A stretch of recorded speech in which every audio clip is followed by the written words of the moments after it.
We're Jared and Amanda with After Homeschool, where we help homeschoolers learn about career fields in STEM and beyond.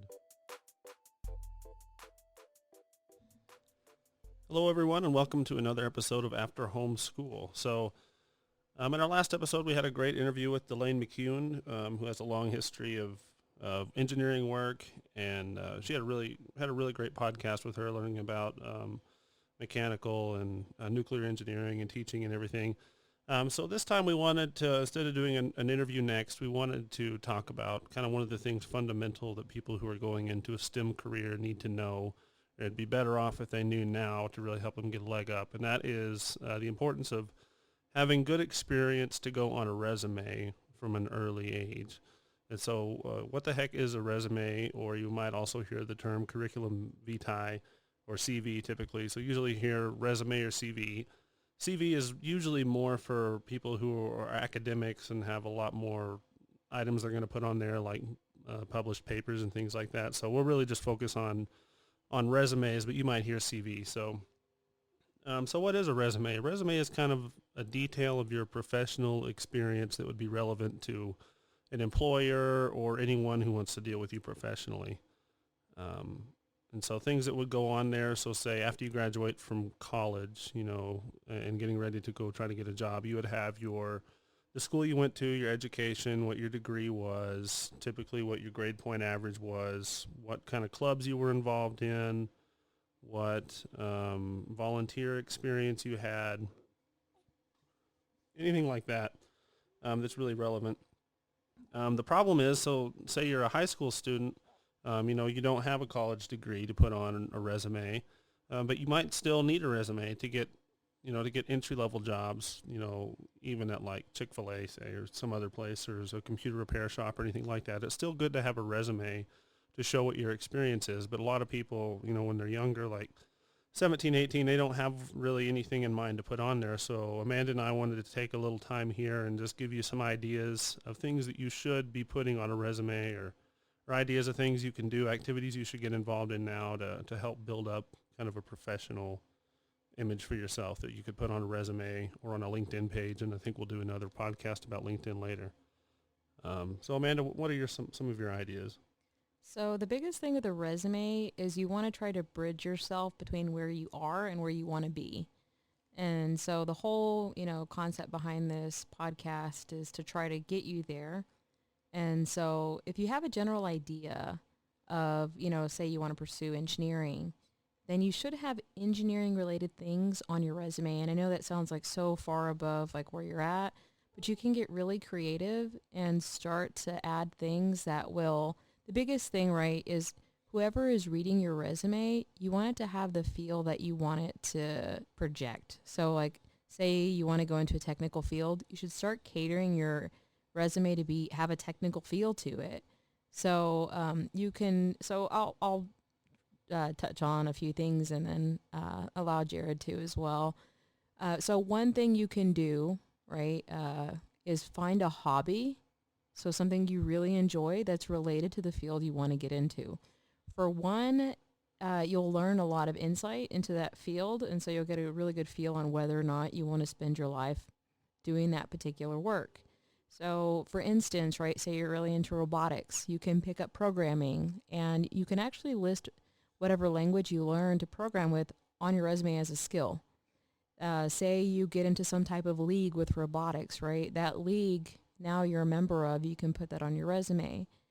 You can list hobbies. It's best to list that as a skill. Like it's good to find especially if you're going into one of these technical fields, if you can add as many skills as possible. So even with robotics, for instance, right, you have coding involved.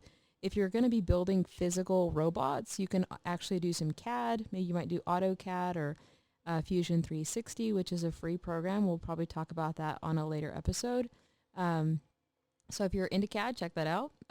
So really try to find technical things that you can get involved in. For one, if say you want to get into a nice school, schools like to see that you have things like it looks better, right, if you are interested in the things that you're applying for.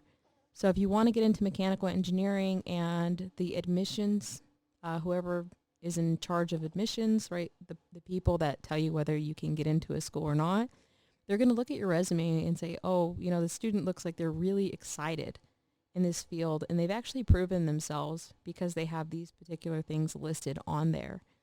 And the more out there, the better. Yeah, it doesn't have to, it might not obviously be related to what you're wanting to do. And so it's good to also kind of show that you're a well-rounded person. You don't want to look like a strict academic on a resume, and just talking about education and volunteer work. So like if you're really into, riding bicycles or doing mountain bike races or something, you could put, 3 years of experience participating in the, I don't know, like North Texas Bicycle Racing Association, something like that, that shows that you're really committed and interested in really pursuing a hobby and taking it seriously, and shows that you're a well-rounded person. And that, I think that's really important. And then you never know, the person who's reading your resume might also be into something similar, and they think it's really interesting. It's something you can have a great discussion about during an interview and build a good relationship. And be surprised how important those kinds of discussions and relationships are in getting you ahead with with jobs or whatever you're trying to get into. So we're going to talk in a later podcast about an internship. And I'm just going to briefly talk about what it is. So an internship is work that you can go and you can actually work in a field. So say you want to go for engineering, you can work as an engineering intern where you actually do some real engineering work in that job, and they pay you very well. So there's a lot of degrees out there that have internships that do not pay, but in STEM, it is very rare that you don't get paid. And yeah, again, we'll do a podcast on this, and these might not be these might be kind of hard to find, and so don't be afraid to kind of hunt these out and call local companies. Say, I'm a 16-year-old looking to learn about XYZ. Do you have any positions available? And they might come up with something if they know. And it might be just kind of grunt work. They need a lot of filing done or something, but at least you get to hang around engineers, and get to know them and kind of know the culture. So, at any rate. So that's like one of the importance of having a resume. So if you can present that to a company, you have a greater chance of being able to get an internship. There's a few things on the resume that you should try to polish up, like your email. Make sure, your email is professional, because when you go to like a email hosting site, Gmail or whatnot, you can put whatever name you want. So make sure that the name sounds relatively professional. Yeah, like first name, last name @gmail.com is fine, but don't do like, Rocket Man skateboard or whatever, something like that doesn't sound very professional. So, if you don't have a professional sounding email, it'll go ahead and make one, they're free anyways, and then just check it. Make sure you check it to see if you get any emails, obviously. And definitely put that you're homeschooled. That's something that's unique, that's worth advertising. And then, being homeschooled, you've probably learned things that a lot of public schoolers haven't. So, anything relevant I would list on there. So say you did a really interesting long unit study on something like if you robotics or botany, and you spent, a summer studying birds, something like that. Even though it sounds like someone might not be interested, it's definitely something that makes you unique. And, even those kinds of things I would put on there. And you don't have to just go out on a blank sheet of paper and just start writing out a resume. There's tons of free templates out there to help you write these things. So just Google resume templates for high schoolers, and then I'm sure there's tons of stuff there that you can find on Google to download and kind of fill in your information, but don't necessarily take the format they have as what it has to be.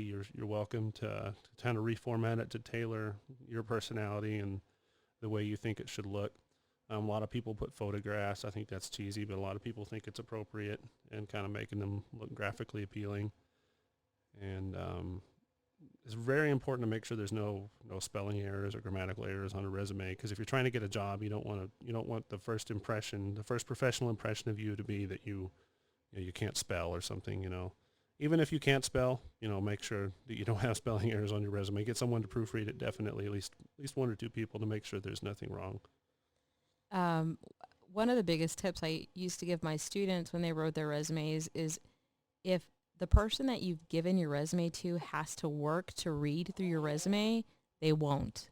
And so you want to keep everything really brief, really clean. The format should be, Your eyes should be able to follow it really easily, so nothing really muddy. Whenever you read something, it should be just really crisp and clear, straightforward, just really fast. And keep it down to one page. Definitely not a novel.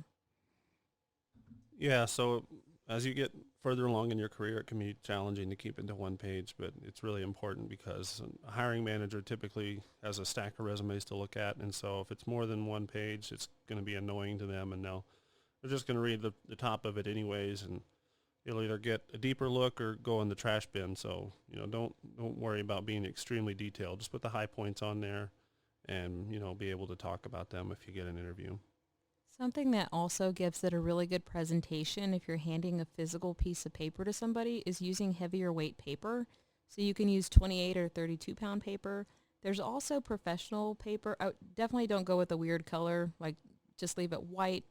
Maybe a slight off-white would be appropriate, but any other color just makes it look strange, in my opinion.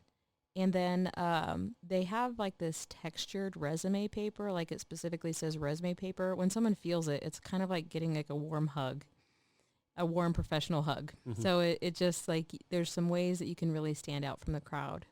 And if you're going to be mailing your resume, it's best to not put it in a normal envelope. You should put it in an envelope that's in 8.5 by 11, to where you don't want to fold your resume. It wants to be a really professional representation of you. So it might sound silly, but you don't want to fold it. It should appear to them, uncreased, just like you wouldn't go to a resume wearing jeans and a wrinkled shirt. It's just like you wouldn't go to an interview wearing jeans and a wrinkled shirt. You shouldn't give a resume that's wrinkled. So if you're mailing it, keep that in mind. And if you're going to email it to them, save it as a PDF and send it as a PDF. When you have it in Word, editing it, just put save as and the type is PDF. That way they can't edit it. Not that they ever would, but you never know. It just looks better that you put the thought into it to save it as a PDF. I've gotten resumes sent to me before where they're in Word.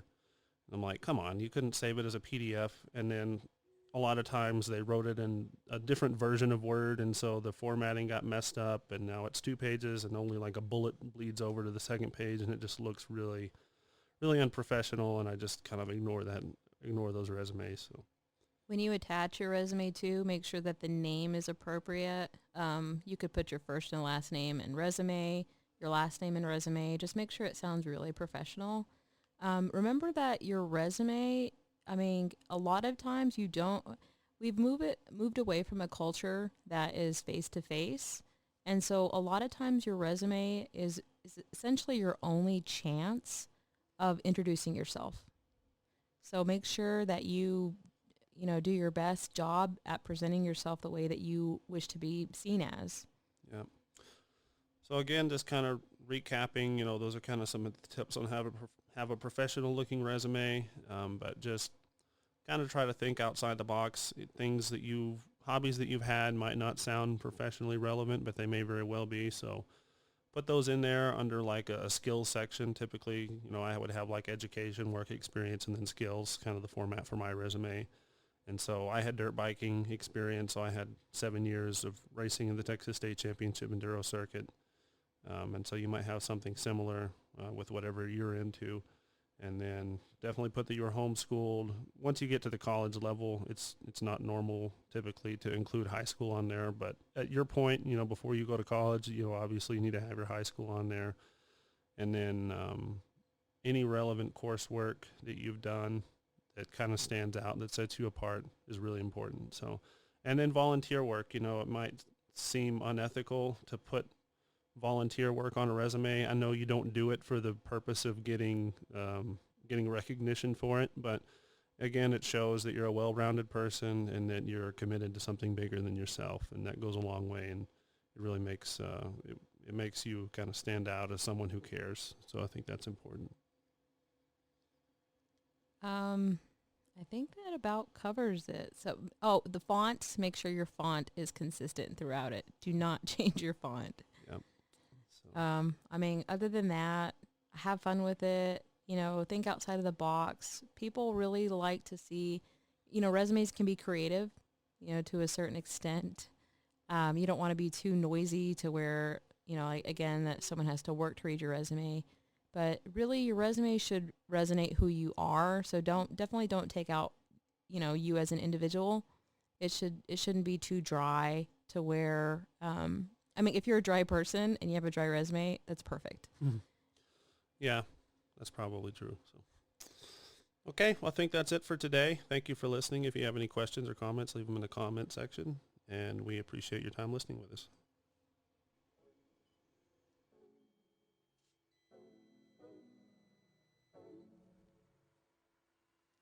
Thank you for joining us today. This podcast is sponsored by Blue Barrel Scientific, a curriculum company that helps homeschoolers discover their career field, one experiment at a time.